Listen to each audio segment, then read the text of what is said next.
Karena nggak pengen anak-anaknya masuk neraka, ibu ini nekat membumbun kelima anaknya. Kenalin, dia adalah Andrea Pia Kennedy, yang juga dikenal sebagai Andrea Yates. Semasa hidupnya, Andrea adalah siswi terbaik di kelasnya. Dia juga kapten tim renang dan merupakan pengurus di National Honor Society. Andrea juga merupakan lulusan dari University of Texas dan bekerja sebagai perawat di MD Anderson Hospital di Houston. Pada musim panas tahun 1989, Andrea bertemu Russell Rusty Yates, seorang engineer NASA. Mereka pun memulai hubungan dan akhirnya menikah pada 17 April 1993. Nah, dari sini kan kayak nggak ada yang aneh kan sama si Andrea? Bahkan si Andrea ni dikenal sebagai seorang isteri dan ibu yang baik. Dia juga sangat taat kepada suaminya. Waktu dia melahirkan anak pertamanya Noah, Andrea pun berhenti dari pekerjaannya sebagai seorang perawat. Padahal saat tu, Andrea adalah seorang perawat yang sangat dihormati di tempat dia bekerja. Nah, setelah menikah, Andrea dan suaminya Russell memutuskan untuk mempunyai banyak anak. Dalam 7 tahun saja, Andrea sudah memiliki 5 orang anak, iaitu Noah, John, Paul, Luke dan anaknya yang terakhir, Mary. Gila banyak anak dia kan? Dan tahu nggak, anak-anaknya yang udah cukup umur untuk belajar pun tidak mengikuti pendidikan formal pada umumnya loh. Sang suami, si Russell ni, lebih memilih pendidikan anak-anaknya secara homeschooling. Kerana si Russell ni takut akan dampak buruk dari lingkungan sekolah. Kasihan kan jadi Andrea? Udah umur anaknya agak rapat, harus ngurusin rumah, harus ngurusin anak, anaknya homeschooling lagi. Hai. Pada 16 Juni 1999, setelah melahirkan anak keempatnya Luke, Andrea mulai mengalami depresi pasca persalinan yang membuatkan fikiran Andrea menjadi kacau dan sering memikirkan untuk mengakhiri hidupnya sendiri. Di sinilah keadaan mental Andrea memburuk dan ternyata Andrea sebenarnya pernah memiliki pemikiran ini saat usianya menginjak 17 tahun. Andrea sempat menderita depresi dan bulimia. Nah, bagi yang tak tahu bulimia sendiri adalah sebuah gangguan makan. Dan bahkan temannya Andrea juga pernah mengatakan kalau Andrea pada saat itu memiliki niat untuk mengakhiri hidupnya sendiri. Nah, si Russell ni juga pernah beberapa kali melihat Andrea bersikap aneh seperti menggigil sambil menggigit jari-jarinya. Bahkan Andrea juga berusaha untuk membun-bun diri dia dengan meminum banyak obat-obatan. Andrea kemudiannya dilarikan ke rumah sakit dan diberikan obat antidepresi. Tapi tak lama setelah keluar dari rumah sakit, Andrea kembali melakukan percubaan bun-bun diri dengan percubaan menggorok lehernya sendiri. Gila kan? Andrea dilarikan ke rumah sakit lagi dan dia kemudian menerima obat berjenis Haldol. Nah, Haldol sendiri adalah obat antipsikotik yang bisa membuat keadaannya menjadi lebih tenang.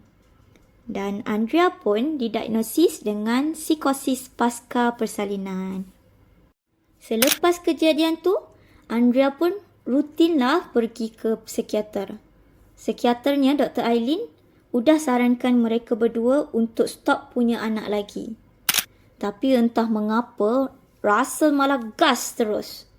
Dan akhirnya, 7 minggu setelah diperingati oleh Dr. Aileen, Andrea malah mengandung anak kelimanya. Dan selama kehamilan, Andrea berhenti mengonsumsi obatnya. Andrea ni tampak biasa mengatasi depresinya. Hingga ayahnya Andrea meninggal pada 12 Maret 2001. Setelah sang ayah meninggal, Andrea benar-benar berhenti meminum obatnya dan mulai melukai diri sendiri. Dan bahkan dia berhenti memberi makan Mary. Jadi puncaknya pada tanggal 20 Juni 2001, ketika si Russell ni ingin berangkat kerja sekitar pukul jam 9 pagi, Russell sempat berpesan kepada anak pertamanya Noah untuk jaga adik-adik dan perhatikan Andrea sambil tunggu nenek mereka iaitu ibu Russell ni datang untuk bantu. Jadi setelah Russell ni pergi dan ibu Russell ni belum lagi tiba, Andrea melaporkan bahawa dia mula menenggelamkan kelima anaknya di antara jam 9 dan 10 pagi. Setelah menenggelamkan setiap anak, dia mula memindahkan jasad mereka satu persatu ke tempat tidur di kamar tidur utama. Dia tempatkan bayinya, Mary, di dalam pelukan John. Kerana katanya supaya John bisa melindungi Mary di akhirat. Kerana John ni adalah seorang kakak yang sangat baik.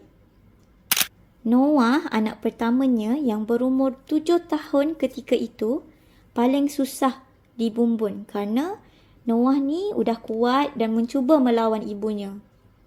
Noah dikatakan sempat mengangkat kepalanya ke atas air dan berkata, "I'm sorry, Mami." Namun, betapa kejamnya Andrea, dia tidak mempedulikan itu. Dan akhirnya perjuangan Noah ni sia-sia dan Noah pun mengalami nasib yang sama dengan saudaranya yang lain. Tapi Noah punya nasib ni jauh lebih kejam. Dia akhirnya ditinggalkan di bak mandi. Lalu setelahnya, si Andrea ni menelpon polisi dan menyerahkan diri. Dia juga sempat menelpon suaminya Russell untuk segera pulang. Dan akhirnya Andrea pun ditangkap. Setelah ditangkap, polisi pun memanggil seorang psikiater untuk melakukan pemeriksaan. Ketika pemeriksaan, Andrea berkata kepada sang psikiater, "Anak-anakku tidak akan bisa tumbuh normal." Terus ditanyalah sama sang psikiater, apa alasannya Andrea membumbun anak-anaknya? Dijawablah sama Andrea, kalau dia percaya dengan cara membumbun anak-anaknya sebelum mereka melakukan dosa-dosa di dunia dapat menyelamatkan anak-anaknya dari siksa neraka. Fits, sakit kan ini? Andrea juga sempat mengaku bahawa dia sengaja menunggu hingga Russell pergi sebelum akhirnya melakukan aksi pembumbun tersebut. Kerana pastilah kan, kalau Russell ni ada, Russell pasti akan mencegahnya. Dan ternyata, beberapa bulan sebelum kejadian ini terjadi, dia sudah mempunyai pemikiran untuk membumbun anak-anaknya. Hasil persidangan memutuskan Andrea dijatuhi vonis hukuman mati. Namun, pada 26 Juli 2006, setelah melakukan pertimbangan, Pengadilan Texas menyatakan bahawa Andrea tidak bersalah kerana gangguan kejiwaan yang dialaminya. Dan akhirnya memasukkan Andrea ni ke North Texas State Hospital untuk menjalani rehab dan pengobatan mental. Pengadilan pun akhirnya membebaskan Andrea dan sebagai gantinya, dia harus ditempatkan di penampungan khusus seumur hidupnya. Pada tahun 2005, Andrea dan Russell akhirnya bercerai. Dan setahun kemudian, Russell menikah lagi dengan Laura Arnold dan mempunyai satu anak laki-laki. Jadi, gimana tanggapan kalian tentang cerita ini? Inilah mengapa mental health sangat penting. Jangan lupa untuk peduli terhadap mental health orang terdekat kalian. Jika anda suka video ini, jangan lupa like dan subscribe untuk mendengarkan cerita yang selanjutnya. Boleh tinggalkan komen cerita apa aja yang mahu dibahas. Terima kasih.